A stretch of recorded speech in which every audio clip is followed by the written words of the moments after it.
હળવદમાં ખનીજ માફિયાઓ બેફામ બન્યા છે। મોડી રાત્રે ગેરકાયદેસર ખનન કરતા 5 વાહન ઝડપાયા। ચાળધારા ગામ પાસે બ્રાહ્મણી નદીમાંથી ગેરકાયદેસર ખનનનો પર્દાફાશ થયો છે।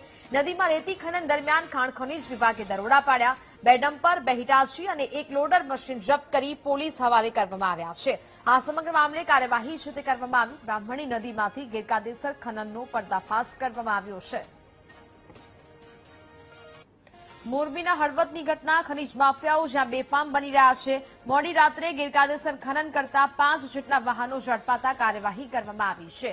ખનીજ માફિયાઓ પર આ સકંજો કસવામાં આવ્યો છે, જેને આધારે 5 જેટલા વાહનો જપ્ત કરી લેવામાં આવ્યા છે। ગેરકાયદેસર ખનન કરી રહ્યા હતા, જેનો પર્દાફાશ થયો છે।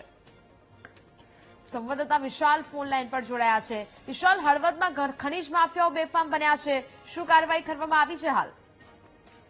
કરવામાં આવ્યો તો હળવદના અલગ અલગ ગ્રામ્ય વિસ્તારમાંથી ખનીજ ચોરો જે છે તે બેફામ બન્યા હતા, જેને લઈને થોડા દિવસ પહેલા ફોરેસ્ટ વિભાગ દ્વારા પણ ખનીજ ચોરી ઝડપી પાડવામાં હતી। ત્યારબાદ રાજકોટ ફ્લાઇંગ સ્કોડની ટીમ દ્વારા મોડી રાત્રે દરોડા પાડવામાં આવ્યા હતા, જેમાં અલગ અલગ 5 જેટલા વાહનો છે તે કબજે કરવામાં આવે છે। ચાળધારા ગામ નજીક જે બ્રાહ્મણી નદી આવેલી છે તેમાં રેત માફિયાઓ રેતી ચોરી કરતા હોય છે, ખનીજ ચોરી કરતા હોય છે।